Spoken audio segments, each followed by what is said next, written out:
Nakipagtulungan na ang Pilipinas sa Australia para po sa investigasyon ng mass shooting sa Bondi Beach sa Sydney. Kasunod po yan ang kumpirmasyon na halos isang buwang nanatili dito sa bansa ang mag-amang gunman. Sa Davao daw ang huling destinasyon ng mga namaril na sina Sajid Akram at ang anak niyang si Navid. Umalis ang dalawa noong November 28 via connecting flight mula Davao to Manila. Pabalik po yan ng Sydney, Australia. Inaalam pa ng mga otoridad ang dahilan ng pagbisita nila sa bansa. Ayon naman po sa AFP, wala pang kumpirmasyon kung may kaugnayan ng mag-amang gunman sa mga teroristang grupo. Sabi naman ng palasyo, wala pang dapat ipangamba sa impormasyong bumisita sa bansa ang dalawang namaril. 16 po ang patay sa kanilang pamamaril sa kasagsagan ng Hanukkah Festival nitong linggo. Kabilang po dyan ay ang nabaril na 50 anyos na gunman. Sa panayam po ng programang ito kay AFP spokesperson Colonel Francel Margaret Padilla, sinabi niyang walang kumpirmadong impormasyon kung may mga nakapulong nga bang extremist groups ang Bondi Beach shooters. Malabo rin daw mangyari sa Pilipinas ang nangyaring pamamaril, lalo pat wala naman daw terrorist training camp sa Davao. Based po sa monitoring natin, Manong Ted, wala naman po tayong naitala na terrorist training activities dyan, recruitment efforts na nangyari o large-scale attacks ng domestic local terrorists mula pa noong 2016, sir. Opo. So yung natitirang element po nila, as we keep on reporting, fragmented na po ito. Yan nga po ang tinig ni AFP spokesperson Colonel Francel Margaret Padilla. Kaugnay po ng balitang yan, naglabas naman ng travel advisory ang pamahalaan ng Canada na nagbibigay babala sa mga Canadian na mag-ingat sa pagbiyahe sa Pilipinas dahil sa krimen, terorismo at maging sa kidnapping.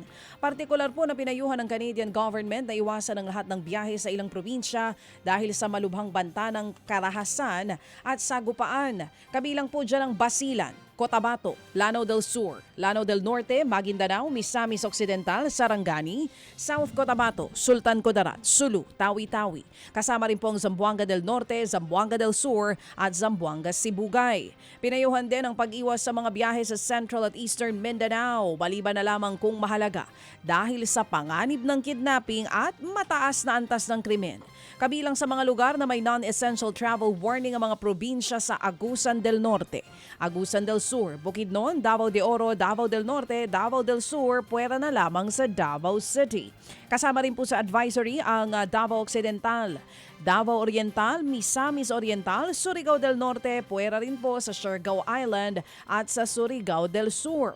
Ang paalala po ng Canadian government sa kanilang mga mamamayan, manatiling mapagmatsyag at sumunod sa mga babala ng mga otoridad kung magbabiyahe sa mga nabanggit na lugar. Sa iba pang balita mga kapatid, pabor po ang ilang senador na gamitin na lamang reenacted budget ngayong 2025 para sa susunod na taon. Kung mamadaliin lamang din daw ang pagpasa sa 2026 proposed budget. Ayon kay Senator Ping Lacson, marami pa ring questionabling provision sa budget ang kailangan na ayusin. Kabilang po dyan ang bilyon-bilyong pisong farm-to-market road projects na hindi po na-identify ng tama. Sa ilalim ng isang reenacted budget, ang gagamitin ng gobyerno ay ang naisabatas na budget noong isang taon. Huli po itong nangyari noong 2019 kung saan ginamit ulit ang parehong pondo na ipinasa noong 2018. Dismayado naman po ang grupong Bagong Alyansang Makabayan o Bayan sa pananaig pa rin daw ng pork barrel sa pagtalakay po ng 2026 budget sa BICAM. Ayon kay Bayan Chairperson Teddy Casino, isa sa mala-pork barrel na alokasyon sa budget ang Medical Assistance Program na MAIFIP na ginagamitan po ng guarantee letters galing sa mga politiko. Hindi rin daw pinalagpas sa mga mambabatas ang pagpondo ng bilyon-bilyon sa mga farm-to-market road projects. Alam naman natin, ang farm-to-market roads, next to flood control, ang pinaka-notorious sa usapin ng ghost projects, overpriced, at may malalaking mga kickbacks. Yan nga po mga kapatid ang tinig ni Bayan Chairperson Teddy Casino.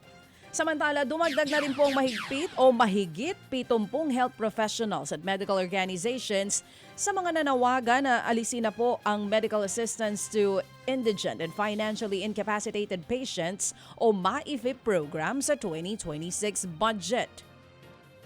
Ayon po sa grupong Health Professional Alliance, galit sila sa mga mambabatas na tila sinamantala ang deadlock sa BICAM para maipasa ang pondo ng MAIF. Hindi raw maganda ang programa na nagagamit lamang naman sa pamumulitika at isinaalang-alang ang healthcare system ng bansa. Mas mainam daw kung ibibigay na lamang ang pondo ng MAIFIP sa PhilHealth o kaya naman ay unti-unti na po itong alisan ng pondo. Sa kabila po ng mga bumabatiko sa programa, naniniwala naman po si Senator J.V. Ejercito na hindi pa rin pwedeng alisan ng pondo ang kontrobersyal na MAIFIP. Ayon po kay Senator J.V., bagamat layunin ng Universal Healthcare Law na bigyan ng sapat at libreng akses sa mga serbisyong pangkalusugan ng mga Pilipino, hindi pa rin daw ito lubusang naipatutupad sa bansa. Maaari lamang daw utay-utayin ang pag-alis ng pondo sa MAIFIP kung mapalawak na ang zero billing program at lumaki na ang coverage ng PhilHealth. Dahil po dyan, hindi rin daw pabor si Ejercito na lakihan pa ang budget ng MAIFIP pero hindi naman siya pabor na alisan ng budget ang MAIFIP. Sa ngayon na admittedly work in progress pa. So I think makakatulong pa ito MAIFIP. Pero doon na lang tayo sa original budget. Huwag na natin dagdagan. Yan nga po ang tinig ni Senator J.V. Ejercito. Mga kapatid, brothers and sisters, saan ka pa? Dito na tayo sa totoo. Dito na tayo sa True FM. Mga kapatid, mag-subscribe and follow po kayo sa social media accounts ng True Network PH. Yan po kami, hanapin nyo lang True Network PH, Facebook, Instagram, YouTube, TikTok, and podcast. Mapa-Apple or Spotify man yan, mahahanap nyo kami. Lahat ng mga napapanood at napapakinggan nyo po sa programa, nasa social media accounts namin yan. So paano mga kapatid? See you sa social media!